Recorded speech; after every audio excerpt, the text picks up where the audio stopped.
Bonjour chers étudiants, j'espère que vous allez bien. Dans cette vidéo, on va donc voir le génie génétique.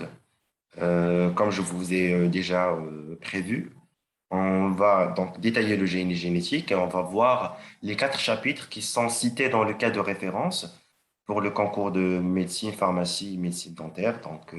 Généralement, cette partie de génie génétique, كل عام كتحط. Voilà, ici d'être comme un résumé avec des schémas très explicites. Et je vous invite à suivre cette vidéo parce qu'elle est très intéressante. Donc, on va commencer. Donc, le génie génétique, généralement, c'est quoi? Donc, c'est l'ensemble des techniques, voilà, pour but à modifier le patrimoine génétique d'un organisme. Voilà, donc ce sont des techniques qui vont modifier l'ADN d'un organisme. Pour une définition plus claire, le génie génétique est l'ensemble des outils permettant de modifier la constitution génétique, ou là, le patrimoine génétique d'un organisme. Cet organisme peut être animal ou végétal, en supprimant, introduisant ou remplaçant de l'ADN. Donc, qu'est-ce que je vais faire? Qu'est-ce que ces techniques vont faire pour l'organisme? Voilà, donc ils vont soit remplacer l'ADN, introduire un fragment d'ADN ou bien supprimer carrément un fragment d'ADN. Donc, au final, on va se trouver avec un ADN qui est modifié. Qui dit ADN modifié dit bien sûr un nouveau caractère. Voilà, une nouvelle protéine, voilà, un nouveau phénotype. Donc, le génie génétique, c'est de modifier l'ADN pour un but industriel. Voilà. Donc, industriel pour produire des protéines plus efficientes et plus efficaces. Donc, on va voir le transfert naturel des gènes de l'agrobacterium tumefaciens à une plante. Pardon. Donc, cette bactérie, voilà, l'agrobacterium, c'est une cellule prokaryote, voilà, il n'a pas de noyau. Son génome est dispersé dans le noyau. En plus de son génome qui est dispersé dans le noyau, on trouve un chromosome circulaire qui a le nom de plasmide. Donc, toujours avec le chromosome circulaire qui couvre la bactérie, voilà, donc c'est dans le nom de plasmide. Et voilà, au niveau de ce plasmide, il y a un fragment d'ADN d'intérêt. Donc, c'est le fragment d'ADN que la bactérie va le faire intégrer au sein de la cellule végétale. Donc, la première chose, d'ailleurs, déjà, cette bactérie Agrobacterium, qu'est-ce qu'elle fait chez certaines plantes? Elle est nuisible. Donc, elle va infecter certaines plantes en induisant des tumeurs. Donc, regardez-moi ici, il y a une tumeur. Donc, le processus est le suivant. Donc, transfert de l'ADNT dans la cellule végétale. Voilà, donc le fragment relatif, l'ADN de la cellule végétale. Il y a incorporation de l'ADNT au chromosome de la cellule végétale et apparition de la tumeur. Donc, un nouveau caractère. La plante avant n'avait pas de tumeur. Après cette modification génique, voilà, la plante présente des tumeurs. Donc, déjà, on a fait voilà, une expérience. On a privé cette bactérie de son plasmide. Qu'est-ce qu'on a vu comme résultat? La bactérie a été dépourvue de son plasmide ne provoque pas l'apparition de la gaille du collet. Donc, la gaille du collet, il y a de la tumeur. Donc, voilà, on conclut que le responsable de la formation des tumeurs est le plasmide. Voilà. Donc, le mécanisme est le suivant. Donc, au contact de la bactérie avec une cellule végétale, une partie du plasmide, mais chez le plasmide collo, qui va s'incorporer dans la cellule végétale, une partie du plasmide s'incorpore au matériel génétique de cette cellule végétale. Donc, la cellule végétale acquiert un nouveau caractère qui est la capacité de se multiplier de manière anarchique, ce qui donne une tumeur. Voilà, la tumeur, c'est un ensemble des cellules qui se divisent d'une manière non-stop, anarchique. Le résultat global de ce transfert naturel de gènes est un OGM, un organisme génétiquement modifié. Voilà, cette plante est un OGM. Voilà. Autre chose, un organisme transgénique est un organisme dont le génome a été modifié par l'introduction d'un gène provenant souvent d'une espèce différente. Voilà. Euh, Tout simplement, ici, j'ai un organisme transgène. Donc, cette plante, nous avons le nom d'un OGM ou bien un organisme transgénique. Donc, ça, concernant le transfert naturel des gènes de l'agrobactérium, donc, le mécanisme, ce n'est pas tout le plasmide, mais uniquement un fragment d'ADN du plasmide. Deuxièmement, on va voir les techniques et les étapes de transfert d'un gène à une bactérie. Donc, on a comment, voilà, donc, comment la bactérie, d'une manière générale, elle transmet donc, le gène à partir de son plasmide. Maintenant, on va voir les étapes, les techniques de transfert d'un gène à une bactérie. Voilà. Donc, cette opération, c'est la transgénèse. La transgénèse, c'est le fait d'incorporer un ou plusieurs gènes dans le génome d'un organisme vivant. Donc, la transgénèse ou bien la modification génique. Voilà, donc transgénèse ou modification génique.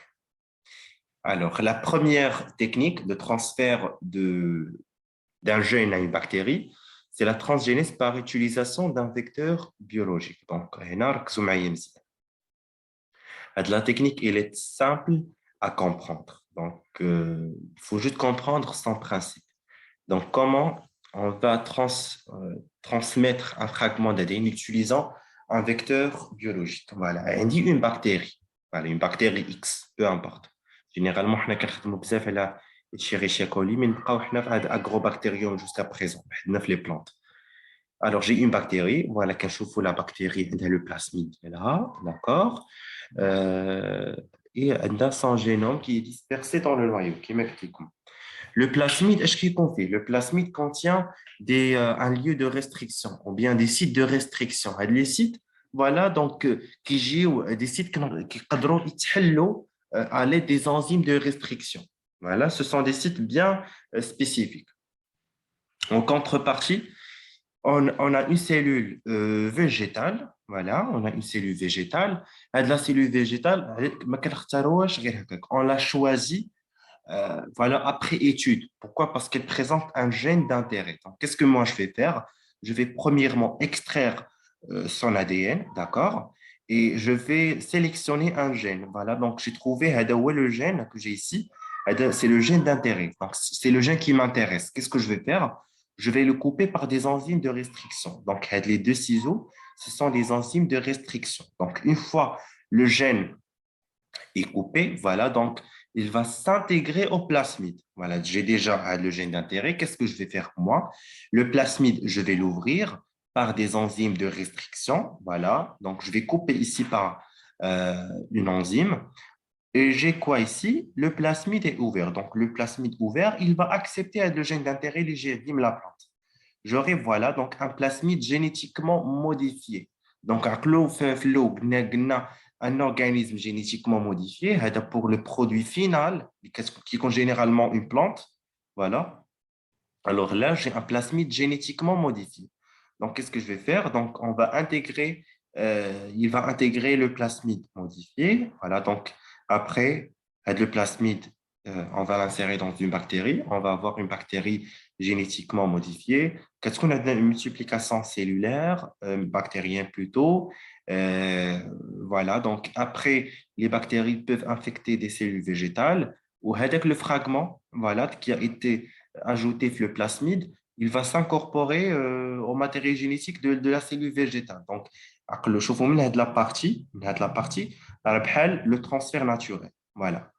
Maintenant, le plasmide, il est génétiquement modifié. Le gène, ما كانش أنا دخلته. Donc, tout simplement, il va, donc, lorsque cette bactérie va infecter les cellules végétales, donc, dès que le gène d'intérêt, il va être transmis voilà, donc, chez les autres plantes. Et ainsi de suite, je vais avoir donc des cellules modifiées génétiquement.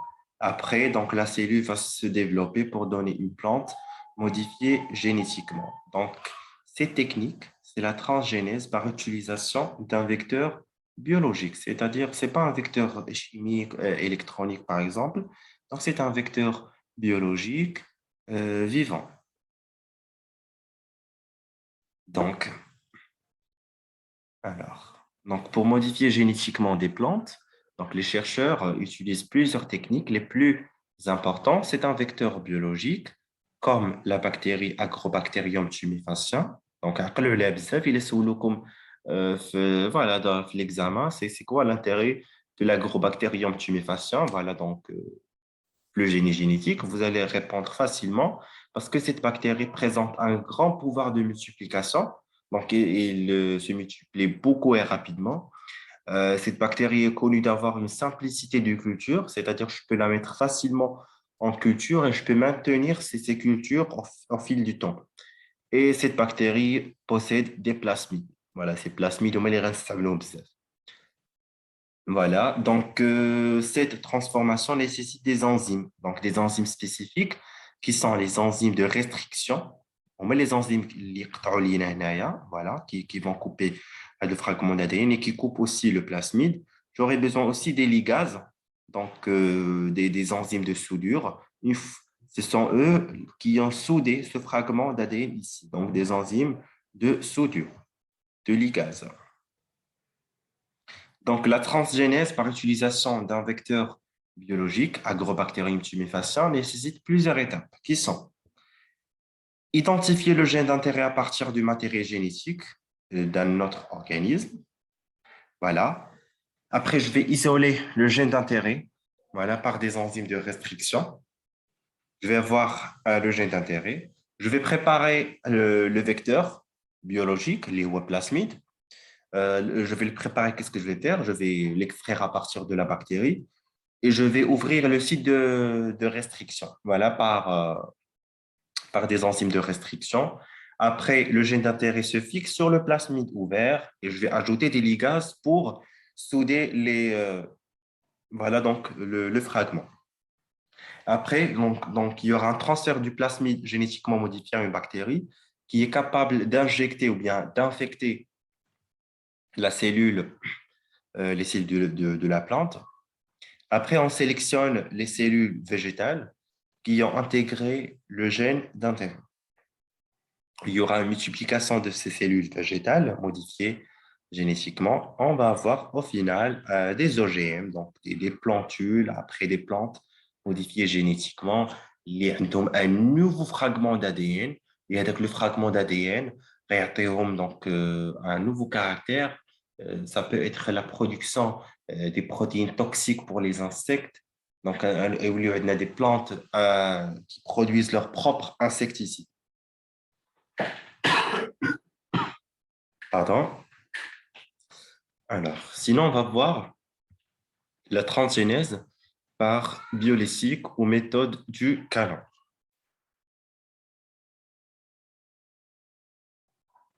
Donc, cette technique est différente par l'utilisation d'un vecteur biologique. Donc, qu'est-ce qu'on fait dans un premier temps?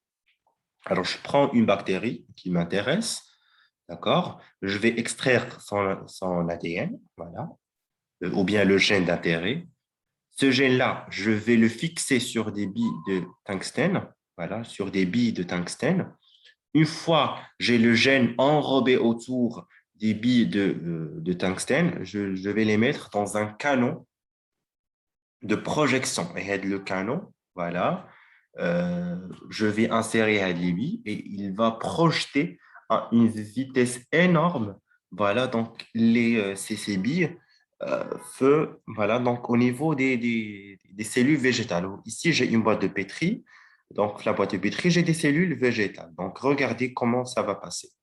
Les billes de tungstène enrobées du gène, voilà, ils vont pénétrer la paroi pectocellulosique après la membrane cytoplasmique euh, et pour aboutir au noyau. D'accord? Une fois au noyau, le gène d'intérêt va s'incorporer au chromosome de la cellule végétale et on va avoir des cellules végétales génétiquement modifiées. On va avoir des plantules génétiquement modifiées et on a des plantes génétiquement modifiées. Donc, il y a les deux techniques qui sont utilisés في le génie génétique. عقلوا عليهم مزيان. Donc, la transgénèse par utilisation d'un vecteur biologique et la transgénèse par la méthode du canon à ADN. Donc, c'est un canon, c'est lui qui va donc, voilà, il va projeter les billes de tungstène enrobées du gène. Une fois dans le noyau, les billes, bien sûr, ils vont quitter le noyau et le gène va s'incorporer au chromosome des cellules végétales. Donc, troisièmement, on va voir la production industrielle des protéines toxiques pour lutter contre les insecticides nuisibles. Alors, les protéines toxiques contre les insectes nuisibles, tout simplement, ce sont les insecticides. Donc, ce sont des produits chimiques généralement ou bien organiques qui vont, voilà, donc, qui vont empêcher la multiplication, le développement, le développement voilà, donc, des chenilles, voilà, des insectes. Donc, on va voir premièrement comment voilà, donc ces techniques peuvent. Alors, on va voir des PGM synthétisent des protéines toxiques.